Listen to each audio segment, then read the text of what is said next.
Boa tarde, queridos alunos. Hoje eu venho aqui para responder algumas dúvidas que vocês apresentaram em relação à matéria da semana passada, referente à condição de validade dos tratados e também à questão dos efeitos jurídicos dos tratados. Então, para a gente começar, vamos pensar rapidamente no conceito de tratado. Vou usar aqui o conceito do RESEC, né? Tratado é todo acordo formal, concluído entre pessoas jurídicas de direito internacional público e destinado a produzir efeitos jurídicos, como nós já tínhamos conversado, certo? Agora vamos olhar um pouquinho a questão da condição de validade dos tratados. Primeira condição é capacidade das partes, né? Aí nós vamos pensar, poxa vida, em sede de direito internacional, de tratado internacional, o que seria essa capacidade das partes? Seria a resposta à pergunta, quem pode concluir um tratado? E a resposta é estados e organizações internacionais. Então, para ser parte capaz, tem que ser estado ou organização internacional. A segunda condição de validade é a habilitação dos agentes signatários. Aqui o que significa? Quem é que pode ir até o local onde o tratado está sendo negociado e assinar o tratado em nome do país que deseja se comprometer? Então, a questão aqui é a seguinte: para poder assinar um tratado, a pessoa que está lá precisa estar munida de uma carta de plenos poderes que será assinada pelo chefe do Estado ou pelo ministro das Relações Internacionais. De posse desta carta, ele está habilitado para promover a assinatura daquele tratado. A convenção, no artigo 7º, ela dá uma simplificada para facilitar mesmo, né, toda essa burocracia que envolve os tratados, e diz o seguinte, que estão dispensados de apresentar a Carta de Plenos Poderes o chefe de Estado, o chefe de governo e o ministro das Relações Internacionais ou Relações Exteriores.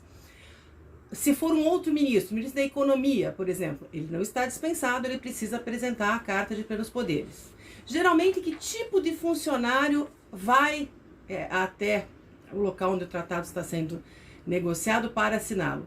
Geralmente alguém do corpo diplomático do país, munido da Carta de Plenos Poderes, ou algum funcionário público de alto escalão. Via de regra são esses os personagens que estão lá envolvidos com essa questão, certo? Então, resumindo, quem vai até lá promover a assinatura do tratado, ou mostrar a intenção do país em se comprometer, é a pessoa que vai ter que estar munida da Carta de Plenos Poderes, que estará assinada pelo chefe de Estado ou pelo ministro das Relações Exteriores, conferindo a essa pessoa poderes para tanto. Estão dispensados aqueles agentes que eu já conversei com vocês agora há pouco, tá? Muito bem, consentimento mútuo. Consentimento mútuo é aquela questão que os países vão se unir para negociar um tratado e eles só vão se comprometer com esse tratado, né, se realmente estiverem expressando o consentimento de forma livre. Assim como em direito civil, no direito internacional, nós também temos os vícios do consentimento, que é algo que vai ser objeto de uma aula mais para frente, tá? Mas eu posso adiantar para vocês que nesse âmbito do direito internacional público, a coação do agente negociador é tão grave que ela pode anular o tratado para aquele país, né? Ou seja, para aquele país o tratado não produzirá efeitos jurídicos, tá? E o último objeto lícito e possível, né? Obviamente, né? Como nós já sabemos, um país não pode assinar tratados com outro para facilitar, por exemplo, o tráfico de entorpecentes. Então, o objeto tem que ser lícito e o objeto possível, assim como acontece com os contratos, ok? Agora vamos passar para os efeitos jurídicos dos tratados.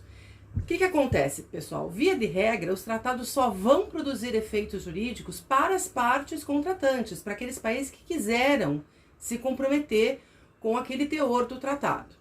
Entretanto, existem algumas exceções, né? Exceções no cunho prático, de que praticamente esse terceiro estado vai só tomar conhecimento de alguma situação, e outras situações em que o terceiro estado será envolvido diretamente e muitas vezes vai até precisar manifestar o seu consentimento. Então vamos dar uma olhadinha no primeiro que eu mandei para vocês, que é efeito difuso, as situações jurídicas objetivas. Aqui eu vou dar um exemplo para vocês bem prático. O Acre antes pertencia à Bolívia, Aí, depois, num determinado momento, foi feita uma negociação e o Acre passou a pertencer ao Brasil, mudando inclusive, né, o nosso mapa, a nossa cartografia. Este é um efeito difuso, né? Aos outros países coube o quê? Nada, apenas a ciência, dar um ok, um joinha, né? De que, ok, estamos cientes de que houve uma mudança na questão geográfica ali entre Brasil e Bolívia. Tá? Apenas isso. Onde eu acho que talvez vocês tenham encontrado um pouquinho mais dificuldade foi na cláusula, no efeito aparente, na cláusula da nação mais favorecida. Vejam bem, essa cláusula, ela é muito utilizada pela Organização Mundial do Comércio na hora de decidir as contendas, né, os litígios que os estados levam até lá. Por que essa cláusula é tão utilizada? Primeiro, porque ela está aqui para consagrar algumas funções. A primeira dela, não discriminação.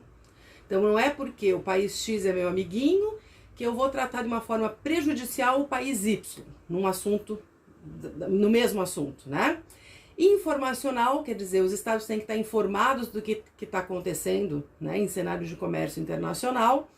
A obrigação de cooperação entre os estados, a obrigação de vedar o tratamento discriminatório, né, e o exercício constante, estimular o exercício constante da contrapartida.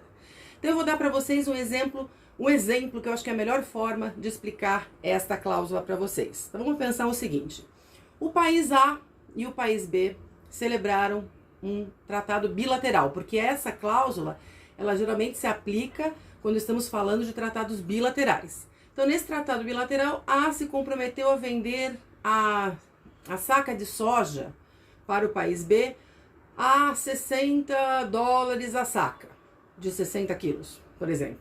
Ok. Aí passa-se uns anos, né? E o país A vai celebrar com o país C um acordo bilateral da mesma natureza, estamos falando de exportação de soja, e resolve colocar ali que a cobrança que vai ser feita é uma cobrança de $100 a saca. Mas continua praticando $60 entre A e B. A e C, agora o valor virou $100 a saca. O que acontece? C tem o direito, né, de invocar a cláusula da nação mais favorecida e pleitear para si pagar o mesmo preço que B está pagando para A. Ou seja, para ele querem que ele pague $100 a saca. Para B foi feito o valor de $60? Não. Então eu também quero pagar $60 a saca. Essa é a ideia da cláusula da nação mais favorecida, tá certo? Nesse caso, é evidente que o terceiro, nesse caso aqui seria o C, está sofrendo consequências diretas do tratado entre A e B. Se vocês não entenderam, podem me mandar perguntas que eu explico mais uma vez, tento elaborar algum outro exemplo para ficar mais claro, tá bom?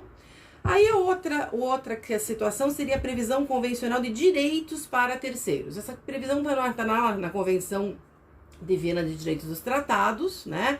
Dizendo que mesmo quando a gente está dando um direito para um terceiro país, esse terceiro país tem que anuir com esse direito. Mas também a própria convenção fala que quem cala consente, né? Se houver o silêncio, esse silêncio será interpretado como consentimento. Um exemplo disso, poxa, o Dom João VI veio ao Brasil, abriu os nossos rios à navegação das nações amigas. As nações amigas não precisaram concordar, ai que bom, eu quero ir aí navegar, né? Elas apenas tomaram ciência e se quisessem viriam navegar. Um outro exemplo, um tratado que está aberto à adesão de outros países. Você só toma ciência de o quê? Se eu quiser, eu teria o direito de aderir àquele tratado. Às vezes tem prazo para adesão, no prazo X, às vezes não tem prazo. E aí o país sabe que passa a ter esse direito e vai exercê-lo se quiser ou não. E a última previsão é justamente a previsão de obrigações para terceiros. Aqui a convenção é clara ao dizer que o país tem que anuir. O país que for amealhar numa situação dessa, uma obrigação, ele tem que anuir com essa obrigação, tá? Então o consentimento aqui tem que ser formal, claro, evidente, expresso, né? Sob pena desta cláusula não ter efeito. Um exemplo para vocês, nós vamos estudar mais adiante como é que funciona a elaboração de um tratado multinacional, multilateral, e nós vamos ver quem é que toma conta do tratado, que nós precisamos de um país que faça as vias, por exemplo, de um cartório, né? que centralize quem já ratificou para avisar os outros, que guarde os documentos da negociação. Esse país, ele é denominado país depositário. Então eu posso ter um país depositário de um tratado multilateral que não seja um país parte do tratado. Então eu vou pegar um país que seja de fora do tratado. É permitido? Sim. Então, mas eu estarei dando uma obrigação para esse terceiro estado. E aí ele precisa anuir expressamente. Se ele anuir expressamente, está tudo ok, né? Ele vai se comprometer com essa obrigação que lhe foi sugerida, né? Ele dá o aceite dele a essa obrigação, ok? Então, curtinho, simplesinho aqui, tentando responder as dúvidas de vocês. Estou aqui à disposição. Se ainda algo não ficou claro, me mandem as perguntas. Na próxima semana eu retomo, antes de começar a falar do assunto dessa semana, que eu vou enviar para vocês hoje a aula, tá? Estou à disposição, vamos sendo criativos, inventando formas de nos comunicarmos nesse momento. Espero que todos vocês estejam bem, estejam se cuidando. Estou com saudade. Se Deus quiser, em breve vamos nos ver, tá bom? Um beijo.